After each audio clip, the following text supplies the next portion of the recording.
Donc ceci était pour vous dire que les 15 ordres de grandeur qui ont été gagnés depuis Galilée et Huygens sur la précision de la mesure du temps illustrent combien la science de la lumière a révolutionné nos moyens d'action sur le monde. Avec la précision extraordinaire que les horloges ont maintenant, on peut faire de la géodésie, on peut faire des mesures du champ de gravitation et de la forme de la figure de la Terre avec une précision absolument extraordinaire. Mais revenons maintenant à la physique fondamentale. Au départ, il y avait deux théories sur la lumière qui s'opposaient. Et elles s'opposaient en particulier pour expliquer le phénomène de la réfraction, le phénomène qui se manifeste par le fait que lorsque la lumière passe de l'air dans l'eau ou de l'air dans le verre, l'angle d'incidence, l'angle de réfraction est plus petit que l'angle d'incidence. Huygens avait une interprétation ondulatoire. Pour lui, la lumière était constituée d'ondes qui se propageaient un peu comme les ondes acoustiques, et les surfaces d'ondes étaient les enveloppes des ondelettes secondaires qui apparaissaient au fur et à mesure que la propagation se poursuivait. C'est ce qu'on appelle le principe d'Huygens. Et avec ce modèle, il montrait que la réfraction rapprochait le rayon de la normale au plan d'incidence si la lumière se propageait moins vite dans l'air que dans l'eau, parce que les ondes étaient plus resserrées dans l'air qu'elles n'étaient dans l'eau. Par contre, Newton avait l'hypothèse inverse, il disait que la lumière était formée de particules, et si vous voulez que, comme vous voyez sur cette figure, que l'angle d'incidence soit plus grand que l'angle de réfraction, il fallait que ces particules soient en quelque sorte attirées, aspirées dans le milieu et augmenter leur vitesse lorsqu'elles rentraient dans le milieu réfringent. Donc il y avait deux théories qui toutes les deux expliquaient la loi des sinus, mais avec des interprétations complètement opposées. Dans le cas d'Huygens, c'était le rapport du sinus d'incidence sur le sinus de réfraction était celui du rapport de la vitesse dans l'air par rapport à la vitesse dans le milieu, plus grande que 1, et pour Newton, c'était le contraire. Comme Newton a fait d'autres études sur la lumière dont je n'ai pas le temps de parler, en particulier sur la couleur de la lumière, c'est le premier à avoir dispersé la lumière blanche du Soleil, et j'en reparlerai un peu plus tard, mais comme il était beaucoup plus célèbre que Huygens en raison du triomphe de sa théorie de la mécanique et de la gravitation, il a été cru, et pendant tout le XVIIIe siècle, l'idée que la lumière était formée de particules a dominé. Et nous arrivons au début du XIXe siècle, dans les années 1800-1820, qui a vu au contraire le triomphe des ondes. Ceci est lié au fait que Thomas Young en Angleterre et Augustin Fresnel en France ont fait des expériences fondamentales montrant qu'un faisceau lumineux divisé en deux parties et recombiné donnait lieu à des phénomènes d'interférence, que les ondes se renforçaient pour une certaine différence de marche entre les deux chemins et se contrariaient pour d'autres différences, et ceci ne peut pas être interprété en termes de particules. Donc la théorie ondulatoire a pris le dessus, et il s'agissait d'ondes dont on ne connaissait pas l'origine, mais que l'on imaginait être analogues à des ondes mécaniques, par exemple les rides à la surface de l'eau, ou des ondes acoustiques. Le problème, c'est qu'on ne savait pas dans quel milieu se propageaient ces ondes. Toutes les ondes qu'on connaissait jusqu'à présent avaient besoin d'un milieu matériel pour se propager. Et donc on a imaginé, d'ailleurs cette hypothèse datée déjà depuis l'époque de Descartes, que ces ondes lumineuses se propageaient dans un milieu hypothétique qu'on appelait l'éther. Donc voilà où on en a été au début du XIXe siècle. Je voudrais dire deux mots sur Young d'abord. Young a été le premier à faire une théorie des couleurs. Il a associé la couleur à la longueur d'onde.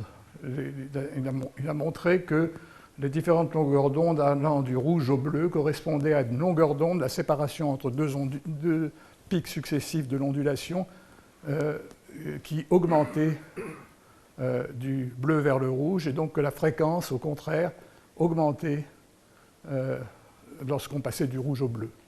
Et pour mesurer de façon quantitative ces fréquences, il se servait des propriétés des lames minces. Si vous faites traverser la lumière blanche à une lame mince, suivant que l'épaisseur de la lame correspond à un nombre entier de longueurs d'onde, de demi-longueurs d'onde, vous aurez une frange brillante ou une frange sombre. On a tous vu ce genre d'irisation qui se produisent par exemple sur une tache d'huile sur de l'eau, ou encore ce qu'on appelle les anneaux de Newton. Ce qu'a fait Young, c'est simplement, se servant des résultats de Newton, que Newton était incapable d'expliquer parce qu'il avait une théorie corpusculaire, Young, en reprenant simplement les valeurs des épaisseurs des lames que Newton avait utilisées, les a immédiatement transcrites dans un tableau où il donne pour la première fois la longueur d'onde et la fréquence des vibrations lumineuses. Comment est-ce qu'il passe de la longueur d'onde aux fréquences? Il se sert de la valeur que Bradley avait obtenue un siècle avant sur la vitesse de la lumière. Et j'insiste sur ce tableau parce que vous voyez en particulier quand on parle des fréquences, du nombre d'ondulations par seconde, on trouve par exemple pour la lumière rouge 420 millions de millions. C'est ce qu'on appelle dans le langage actuel 420 THz. Et il s'agit des fréquences optiques des horloges optiques dont je parlais tout à l'heure. Donc Young a été le premier à évaluer correctement l'ordre de grandeur gigantesque de ces fréquences qui étaient absolument inaccessibles à l'expérience à son époque, mais qu'il avait ainsi deviné et que l'on peut mesurer maintenant de façon extrêmement précise. Donc ça, c'était la contribution essentielle de Young. Je voudrais dire maintenant des contributions de Fresnel. En fait, Fresnel était beaucoup plus analytique que Young, alors que Young avait fait des observations plutôt qualitatives. Fresnel a fait des calculs extrêmement précis, et on retrouvera cette différence entre le caractère qualitatif et quantitatif lorsqu'on compara Ampère à Faraday. L'école française, basée sur les enseignements des mathématiciens comme Monge et autres, a permis à Fresnel de reprendre tous ces phénomènes, la diffraction de la lumière, de façon extrêmement précise. Il a montré par exemple que le bord d'un écran, vous voyez à gauche, diffracte la lumière suivant des lois qu'on peut calculer à partir du principe du Guince-Fresnel. Il a montré en particulier que dans l'ombre géométrique, il n'y avait pas de lumière et que la lumière apparaissait, les franges apparaissaient dans la partie libre de la propagation de la lumière. Et ça, c'était quelque chose d'extrêmement important parce que Newton et les partisans de la théorie des particules disaient la théorie ondulatoire est certainement fausse parce qu'elle devrait permettre de la lumière de se propager dans l'ombre géométrique, ce n'est pas le cas. Et ce que Fresnel a montré, c'est que ce n'était pas du tout vrai et qu'on pouvait comprendre une propagation rectiligne lorsqu'on tenait compte de la diffraction proprement. Il a fait une autre expérience qui a été remarquable, c'était la diffraction par un disque opaque. Et l'académicien Poisson, qui était un partisan de Newton, a dit avant que l'expérience soit faite, la théorie ondulatoire prévoit un point brillant au centre de l'ombre, tout simplement parce que les différentes sources qui sont réparties autour, par interférence constructive, doivent contribuer à un éclairage au centre. Et on dit que Arago, à l'Académie des sciences, a fait l'expérience en 1819, et on voit effectivement apparaître au centre de l'ombre un petit point brillant qu'on appelle le point de Poisson, le point de Fresnel-Poisson, et on dit que c'est ce genre d'expérience qui a convaincu les gens du caractère ondulatoire de la lumière.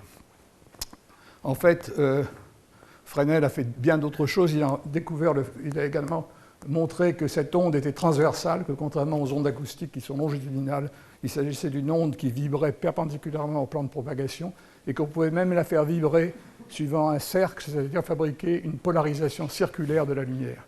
Enfin et surtout, il a compris parfaitement le phénomène de la biréfringence, le fait que certains cristaux ne sont pas isotropes et que suivant la polarisation de la lumière qui les frappe, ils vont donner des rayons se propageant dans des directions différentes. Et en particulier, il y a une double image de ce qu'on regarde à travers un cristal. Ceci avait été déjà observé par Huygens, mais il était incapable de l'expliquer. Fresnel l'a expliqué en détail, et c'est une explication qu'il est impossible de faire de façon cohérente lorsqu'on admet que la lumière est formée de particules. Donc à partir de là, on peut dire que la théorie ondulatoire a triomphé. Il restait une chose à faire, mesurer la vitesse de la lumière dans un milieu transparent pour voir si elle était plus petite ou plus grande que la vitesse dans le vide. Et deux physiciens français, Fizeau et Foucault, se sont attelés à cette tâche au milieu du XIXe siècle. Fizeau a repris l'idée de Galilée, mais avec une technologie moderne. C'est-à-dire qu'au lieu de demander à un assistant de réfléchir la lumière, il a tout simplement mis un miroir qui réfléchit par définition. Les miroirs réfléchissent sans réfléchir et la lumière revient instantanément. Au lieu de prendre 2 collines toscanes, il a pris 2 collines parisiennes. Il a fait l'expérience entre le Mont Valérien et Montmartre. 8 km de distance. Un télescope transformait une source lumineuse en un rayon de lumière parallèle. Et un deuxième télescope à Montmartre faisait converger la lumière sur le miroir. La lumière revenait. Et un élément essentiel du montage, c'était cette roue dentée qui tournait très très vite et qui interrompait périodiquement le faisceau lumineux. Ce qui fait que des impulsions lumineuses partaient du Mont Valérien vers Montmartre et revenaient. Et ce qu'il a constaté, c'est que pour une certaine vitesse de rotation, la lumière s'éteignait. Et ça correspondait à la vitesse pour laquelle un trou dans la roue dentée était remplacé par la dent suivante. Connaissant la vitesse de rotation et la distance que la lumière avait parcourue dans le trajet aller-retour, il en déduisit la vitesse de la lumière, 315 000 km par seconde, une valeur voisine de la mesure astronomique, mais c'était la première mesure sur Terre. À peu près au même moment, Foucault fit une mesure encore plus ramassée, si j'ose dire. Ce n'était pas 7 km, mais à peu près 7 mètres. Il l'a fait dans son appartement, dans sa maison.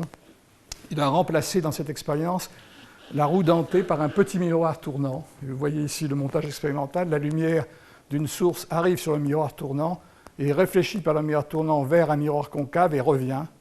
Et elle revient ici. Et ici, vous avez une lame semi-réfléchissante qui distingue le faisceau incident du faisceau réfléchi. Et ici, un oculaire et l'œil de l'observateur est ici.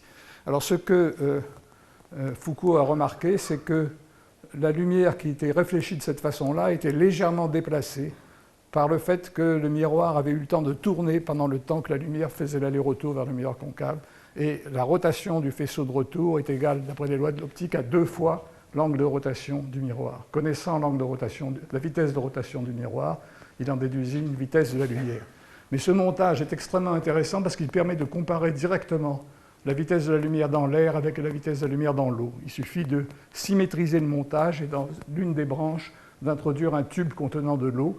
Et il a constaté à ce moment-là que la déflexion dans la partie contenant de l'eau était plus grande que celle de la partie dans l'air, c'est-à-dire que la vitesse de la lumière était plus faible dans l'eau que dans l'air. Et le rapport des deux lui permit de déterminer la vitesse de propagation dans l'eau. C'est ce qu'on appelle l'effet d'indice de réfraction maintenant. Et cette vitesse dépend de la longueur d'onde, c'est l'effet de dispersion et qui explique que les prismes, par exemple, dispersent la lumière parce que la lumière se propage à des vitesses différentes suivant la fréquence. Donc tout cela a été bien compris à ce moment-là. Nous sommes dans les années 1850. C'était une expérience qui a également achevé l'amitié entre Fizeau et Foucault. C'était des amis qui avaient fait de la recherche ensemble dans les années 1840. C'est Arago qui leur avait conseillé de faire cette expérience. Et Arago savait que les deux étaient sur la même expérience. Et il l'a dit à Fizeau. Fizeau est allé voir Foucault et lui a dit, puisqu'on essaye de faire la même expérience, pourquoi est-ce qu'on ne se mettrait pas ensemble pour travailler? Foucault a refusé et a obtenu son résultat sur la mesure dans l'eau avant Fizeau. Donc ça a été la fin d'une belle amitié. Et le même genre de situation se retrouve actuellement parce que les physiciens, les chercheurs en général, sont très sensibles à l'antériorité des découvertes. Mais Fizeau s'est consolé quelques années plus tard en faisant une expérience que je trouve absolument remarquable, qui est la mesure, puisque la mesure de la vitesse dans l'eau avait été faite, il s'est dit pourquoi pas essayer de mesurer la vitesse dans un courant d'eau, c'est-à-dire voir si la vitesse de la lumière s'ajoute ou se retranche à la vitesse d'entraînement du courant d'eau. Et il a fait donc l'expérience que je vous montre ici. Une source de lumière est divisée en 2 branches. Dans une des branches, la lumière circule dans un sens. Dans l'autre branche, elle circule en sens inverse. Ici, vous avez un courant d'eau qui passe dans un tube en U, ce qui fait que dans l'une des branches, la vitesse C sur N de la lumière doit s'ajouter à la vitesse d'entraînement de l'eau, alors que dans l'autre branche, elle doit s'en soustraire. Et un calcul très simple montre à ce moment-là que le déphasage observé doit être proportionnel à n au carré de l'indice de réfraction de l'eau. Et à sa grande surprise, Fizeau s'est rendu compte qu'en fait, le déphasage était plus petit, plutôt de l'ordre de n2-1 au lieu de l'ordre de n2. Et ça veut dire que le courant d'eau n'entraîne que partiellement la vitesse de la lumière. On n'a pas compris ça, et en fait, c'était la première manifestation de la relativité. En fait, cet entraînement partiel allait être compris un demi-siècle plus tard dans la théorie de la relativité restreinte dont je vais parler dans un instant.